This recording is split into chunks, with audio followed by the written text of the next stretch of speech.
السلام علیکم، میں ہوں خالد مصطفیٰ اپنے پروگرام ناظرہ کے ساتھ کینیڈا سے حاضر خدمت۔ آج کا جو پروگرام ہے وہ بہت ہی دلچسپ ہے اور درخواست یہ ہے کہ آپ اس کو اسکپ نہ کیجیے گا، شروع سے آخر تک دیکھیے گا۔ مختلف اوقات کے اندر مختلف پیغمبروں نے میریکلس معجزات کیے۔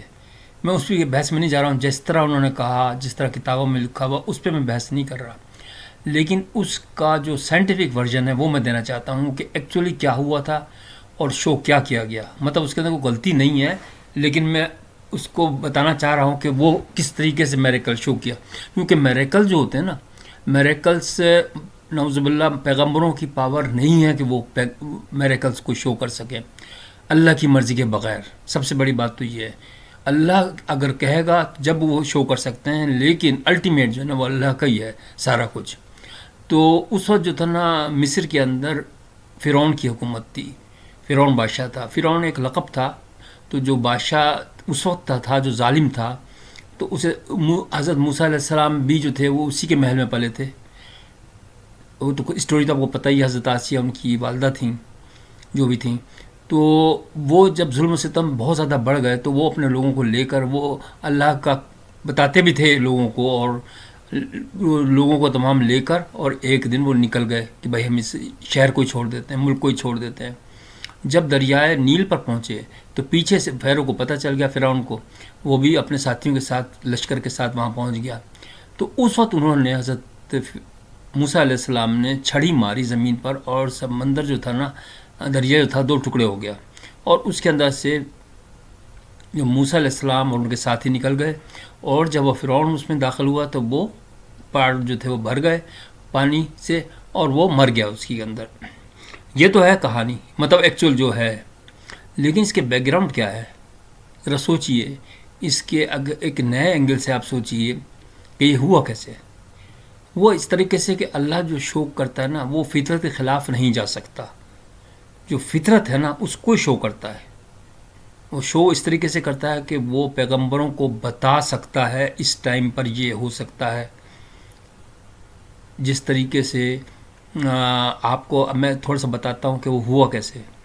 آپ کو پتہ ہے نا کہ لو ٹائڈ اور ہائی ٹائڈ کی جو تھیوری ہے، فینامنا ہے، ایک پروسیس ہے، ایک وہ کس طریقے سے ہوتا ہے۔ اس کے اندر جو چاند ہوتا ہے اس کی جو گریویٹیشنل فورس ہوتی ہے اور زمین کی روٹیشنل فورس ہوتی ہے، اس کی وجہ سے مد و جزر جسے کہتے ہیں وہ ہوتے ہیں، لو ٹائڈ اور ہائی ٹائڈ۔ جب 14ویں کا چاند ہوتا ہے تو وہ ہائی ٹائڈ کہلاتے ہیں، سمندر کی لہریں بڑی اونچی اٹھتی ہیں اور پھر نیچے بیٹھ جاتی ہیں۔ تو اس وقت غالباً یہی ہوا کہ جس وقت وہ لو ٹائڈ تھا، اور حضرت موسیٰ جب کراس کیا انہوں نے تو لو ٹائڈ تھا، اور جب چلے گئے تو وہ پھر ہائی ٹائڈ میں کنورٹ ہو گیا، اور اس میں وہ فرعون ڈوب گیا۔ الٹیمیٹ تو مرضی اللہ کی تھی، لیکن میرا کہنے کا مقصد یہ ہے صرف کہ کوئی بھی کام جو ہے نا فطرت کے خلاف اللہ جو ہے نا وہ خود اپنے فطرت کے خلاف نہیں کرے گا وہ۔ اور دوسری بات یہ ہے کہ اللہ جو ہے نا وہ اپنے آپ کو نیوٹرل رکھتا ہے، وہ کبھی بھی انوالو نہیں ہوگا۔ یہ سب کہانی ہے کہ وہ آیا اور وہ دیکھیے آپ کتنی دعائیں مانگ رہے ہیں، لیکن کچھ ہو رہا فلسطینیوں کے لیے؟ کچھ بھی نہیں ہو رہا۔ کیسے ہوگا؟ اللہ کہاں آ رہا ہے مجھے بتائیے۔ وہ اگر آئے گا تو وہ دوسرے جو ہیں جو اسرائیلی ہیں، یہودی ہیں، وہ بھی تو کہیں گے کہ بھائی ہمارا بھی تو اللہ ہے۔ تو اس لیے وہ اپنے آپ کو نیوٹرل رکھتا ہے اور پیچھے رکھتا ہے۔ تو اب یہ ہے کہ فرعون جیسے لوگ تو ابھی بھی ہیں، اس سے بدتر بادشاہ ہے بہت سے ملکوں میں، نام تو نہیں لے سکتا، لیکن ایشیا کے بہت سے ملکوں کے اندر فرعون سے بدتر، لیکن کہاں ان کے خلاف ایکشن ہوتا ہے بتائیے۔ اللہ سے دعا بھی کر رہے ہیں سارے، عبادتیں بھی کر رہے ہیں، لیکن اللہ تو کہیں نہیں آ رہا، اللہ تو نظر نہیں آ رہا۔ میں خدا نہ کرے کفر نہیں بک رہا، لیکن میں حقیقت بتا رہا ہوں، کیونکہ ایک فلسفہ ہے۔ فلسفہ یہ ہے کہ اس نے ایک لائن کھینچ دی کہ جو محنت کرے گا وہی پائے گا، جو محنت نہیں کرے گا وہ نہیں پائے گا۔ قرآن اس سلسلے میں سب سے اتھینٹک کتاب ہے۔ جو اس کا ہے کیا ہوتا ہے جنت کا اور دوزخ کا تصور، وہ بھی آسمان پہ انہوں نے اصل میں خبر کیوں لے کر گئی ہے، دو طبقات ہیں ایکچولی دنیا کے اندر، دو طبقات ہیں. یہ کسی خاص ملک کے اندر لڑائی نہیں ہے، کسی خاص گروہ کے اندر لڑائی نہیں ہے. یہ دو بڑے طبقے ہیں. ایک طبقہ وہ ہے جو امیروں کا ہے، وہ سارے ریسورس اپنے قبضے میں رکھنا چاہتے ہیں، اور دوسرا غریبوں کا ہے. تو انہوں نے جو امیروں نے یہ ٹنٹا چھوڑا کہ بھائی تمہیں جنت بھی ملے گی، تم چپ کر کے بیٹھ جاؤ، جب قیامت آئے گی قیامت کا انتظار کرو، کروڑوں سال کے بعد وہ تمہیں سب کچھ کمپنسیٹ ہو جائے گا، لیکن وہ خود انجوائے کر رہے ہیں. تو اس کو دبانے کے لیے یہ سارا کھیل ہوتا ہے، کیونکہ ان کا یہی ہے کہ اپنے فائنینس پہ قبضہ کیا جائے، ریسورسز پہ، میڈیا پہ قبضہ کیا جائے. تو یہ اب دیکھیے کتنے لوگ مر رہے ہیں فلسطین کے اندر. کیا ہوا؟ کچھ بھی نہیں ہوتا. اگر اللہ کو آپ آواز دیں گے تو یہ تصور ہے نا کہ اللہ ہم سے پوچھے گا اگر ہم نہیں گئے تو ہم یہ. بھائی بات کلیئرلی مذہب کے حساب سے جو دی ہوئی ہے لائن ڈرا کی گئی ہے کہ آپ نے اس طریقے سے عمل کرنا، جو محنت کرے گا وہ پائے گا. اب یہ دیکھیے اسرائیل ایک چھوٹا سا ملک ہے، لیکن وہ بھی تو لڑ رہا ہے نا. وہ میں اس کو وہ نہیں کہہ رہا کہ بھائی جو بھی کر رہا ہے، لیکن کہنے کا مقصد یہ ہے کہ وہ بھی تو اس کے بھی تو آدمی ہیں، اس کے آدمی تو تھوڑے ہیں، لیکن وہ بھی رسک لے رہا ہے. تو آپ کے تو مسلمان تو بہت زیادہ ہیں، لیکن آپ کے اندر آپ ایک طرح سے اللہ سے بھیک مانگتے ہیں. بھیک مانگنے کی کوئی بات نہیں، اللہ سے بھیک مانگی جاتی ہے، لیکن ہر بات کے اندر آپ یہی کہتے ہیں اللہ مجھے بچا لے، اللہ میری مدد کر دے. اللہ تو جب مدد کرے گا جب آپ اپنی خود مدد آپ کریں گے. اگر آپ اپنی مدد نہیں کریں گے تو اللہ کبھی بھی نہیں بولے گا، کیونکہ پھر وہ باعث کہلا دیتا ہے. اگر اللہ بیچ میں بولے نا، اللہ نے اپنے آپ کو ایک فاصلے پر رکھا ہوا ہے، اور وہ فاصلے پہ اس لیے رکھا ہوا ہے کہ وہ اللہ تو سب کا ہی ہے نا. چاہے کوئی بھی مذہب ہو، اس کے چاہنے والے جو اللہ کو چاہتے ہیں تو وہ اللہ اس کا بھی ہے. تو یہ کہنا کہ نہیں جی ہم افضل ہیں، یہ بالکل غلط ہے. تو کہنے کا مقصد یہ ہے کہ ہمیشہ آپ جو ہے نا اس کے اوپر نہ جائیں. اب جیسے مثال چاند کا، پیارے نبی نے چاند کو 2 ٹکڑے کیا تھا، یہ معجزہ بھی تھا، لیکن اس کے پیچھے بھی سائنس ہے، حکمت ہے. اس وقت خاص وقت پہ میں یہ نہیں کہہ رہا کہ وہ نہیں ہوا ہوگا، بالکل ہوا ہوگا، اسی طریقے سے ہوا ہوگا جس طریقے سے پیارے نبی نے کہا.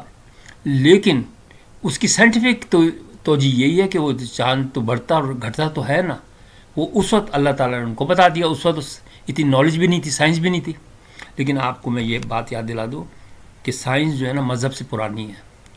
مذہب تو ابھی آیا کوئی، مطلب حضرت موسیٰ یا حضرت ابراہیم علیہ السلام سے بعد ہی آیا نا سارا. لیکن سائنس تو جب سے زمین بنی.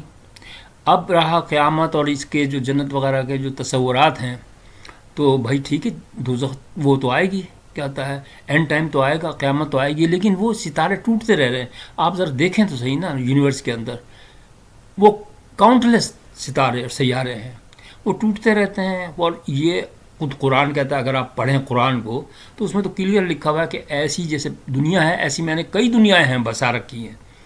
تو وہ نمبر آتا جا رہا ہے، وہ بھی ان کے یہاں بھی قیامت آ رہی ہوگی، پھر آہستہ آہستہ ہمارے یہاں بھی آ جائے گی. لیکن اللہ نے جو دسترخوان سمجھ لو بچھایا ہے نا، اتنی جلدی نہیں یہ قیامت آئے گی. اس کا یقیناً کوئی مقصد ہوگا. اس کا مقصد یہی ہے کہ یہ اپرچونٹی ہے، اس کو آپ انجوائے کریں، اس کے اندر کوئی کام کریں، سرچ کریں. لوگوں کو، غریب لوگوں کو، امیر لوگوں کو، دونوں کو آپ برابر کے مواقع دیں، اور جو زندگی ہے وہ پرسکون گزرے. لیکن ہو کیا رہا ہے، لڑائیاں، ایک دوسرے کو برداشت ہی نہیں ہے. تو آخرکار سیارہ خود بخود ہی ختم ہو جائے گا. لازمی بات ہے جب اتنی ایٹمی، اب وہ لڑائیاں پرانے والی لڑائیاں تو نہیں ہیں، اب تو ایٹمی لڑائیاں ہیں. تو اس سلسلے میں یہ کہتا ہوں کہ ٹھیک ہے آپ کسی کے ایمان کو یا فلسفے کو تو نہ چھیڑیں، کیونکہ ہر ایک کوئی بھی نہیں ختم کر سکتا. کہ اگر آپ یہ کہیں کہ بھائی ہم سب مسلمان ہی ہو جائیں، اٹ از ناٹ پاسبل. لیکن ان کا احترام کریں اور اپنے مذہب کے اوپر قائم رہیں. تو یہی طریقہ ہے دنیا کے اندر امن لانے کا، کیونکہ مین مقصد تو یہی ہے نا کہ اگر لوگوں کو پریشانی ہوتی ہے. لیکن آپ یہ دیکھیے کہ اللہ نے تو سب کچھ دیا ہوا ہے. یہاں پر آپ دیکھیں کھانے پینے کی، اب وہ پہلے حضرت موسیٰ علیہ السلام کے زمانے میں تھا کہ بھائی وہ جو روٹی ہے وہ اللہ آسمان سے پھینکتا ہے، تو آج بھی آسمان سے پھینکتا ہے، فری ہے نا آج کل بھی. اگر آپ غور سے دیکھیں تو گیہوں، اناج، یہ چاول سب فری ہیں. مطلب ظاہر ہے وہ پیسے تو لیتے ہیں جو بیچارے محنت کرتے ہیں، اس لیے کہ وہ تو سائیکل ہے نا. ان کے بچے پڑھتے ہیں، اسکول میں جاتے ہیں، گاڑی لینی ہے، انہوں نے بہت سارے کام کرنے ہے، وہ فری، پانی فری ہے، ہوا فری ہے، گیس فری ہے، یہ اس نے دے دی ساری چیزیں. تو وہ ہے وہی فلسفہ. آپ دیکھ لیں کہ اللہ کی طرف سے جب تک آپ 1 to 1 اللہ کو نہیں پائیں گے نا، اللہ کو پانا بہت ضروری ہے. یہ جو کہانی ہے نا، یہ گڑی بھی جو کہانی ہے نا، ان پہ آپ نہ بلیو کریں، میری بات جو مانیں نا، تو اس پہ بلیو نہ کریں، بلکہ ایک سچائی یہ ہے کہ اللہ ایک ہے. اچھا، دوسرا یہ ہے کہ میں نے غور سے دیکھا کہ اسلام جو ہے نا وہ سچا مذہب ہے، اور اس کے اندر سمپلسٹی ہے کہ بھائی جو اچھے کام کرے گا اس کو ظاہر ہے کہ اچھی چیز ملے گی، جس نے غلط کام کیا اس کو سزا ملے گی. سیدھی سیدھی بات یہ ہے، کوئی دو کہانیاں نہیں ہیں. تو اس کو پڑھیں، غور سے پڑھیں اور عمل کریں، دیٹس اٹ. باقی یہ جو مولویوں کے ڈرامے بازیاں ہیں، قیامت آئے گی اور سور پھونکا جائے گا اور آواز اتنی خطرناک ہوگی، یہ صرف ڈرانے کے کام ہے. اور وہ یہ کہتے ہیں کہ بھائی ابھی کچھ نہیں کرنا آپ نے، قیامت کے بعد جب قیامت ہو جائے گی اس کے بعد اللہ کے پاس جا کے سب کچھ مل جائے گا. یہ تو بیوقوفی ہے. آپ کو اس دنیا میں بھی جنت مل سکتی ہے اور آخرت میں بھی مل سکتی ہیں. بھائی اللہ نے جب کہا ہے کہ تو جنت ملے گی تو بالکل ڈیفینیٹلی اس نے صحیح کہا ہے، لیکن اس کا جو یہ نیریٹو ہے کہ بھائی 70 حوریں مل جائیں گی، نہیں. جو چیز دنیا میں حرام ہے تو وہ وہاں جا کے کیسے حلال ہو جائے گی؟ ایک کامن سینس ہے نا. اس میں لکھا ہوا ہے کہ تمہیں پاکیزہ بیوی ملیں گی، اور اگر 76 حوروں کا بات کی جائے تو پھر عورتیں کہاں جائیں گی؟ عورتیں بھی کہیں گی ہمیں بھی دے دو. تو ایک اب سوچنے والی بات ہے کہ آسمان پہ آپ کیا کرنا چاہ رہے ہیں. آپ تو سکون، آپ کی جو سول ہے نا، جو اس وقت آپ کی ذہن کے اندر ہے، اس کو سکون ملنا چاہیے. مین چیز دوزخ اور جنت، اس کے بیچ میں بھی ایک جگہ ہے جس میں نہ ان کو دوزخ ملے گی نہ جنت ملے گی، آرام سے رہتے رہیں گے. تو کہنے کا مقصد ہے مختلف لوگ بھی تو اتنے زیادہ ہیں کہ اس کو کنٹرول کرنا تو اللہ کی بھائی شان ہے. میں ایک دن کاسٹکو گیا ایک اسٹور کے اندر، تو وہاں اتنا رش تھا، اتنا رش تھا. ایک عورت تھی بوڑھی کاؤنٹر میں. میں نے کہا یار یہ بتاؤ، انگریز تھی، میں نے کہا یہ بتاؤ کہ یہ تم سے اسٹور نہیں سنبھال رہا ہے، ایک چھوٹا سا اسٹور. ایسے کینیڈا میں کتنے اسٹورس ہوں گے، وہ دنیا میں کتنے اسٹورس ہوں گے، یہی نہیں بہت سارے. تو اللہ کس طرح مینیج کرتے؟ کہنا میری سمجھ میں بھی نہیں آتا. تو کہنے کا مقصد ہے کہ اس گہرائیوں میں نہ جائیں، لیکن جو آپ کے ذمہ ڈیوٹیز ہیں نا، اگر وہ آپ کرتے رہیں نا دیانتداری سے، جھوٹ نہ بولیں، کسی کو تکلیف نہ دیں، تو یقیناً آپ دنیا کے اندر بھی جنت پا جائیں گے. امید ہے کہ یہ پروگرام آپ کو پسند آئے گا. میں ابھی انشاءاللہ تعالیٰ اگلے پروگرام میں یا اگلے پروگرام کے بعد میں انشاءاللہ قرآن پہ تفسیر شروع کروں گا انشاءاللہ تعالیٰ.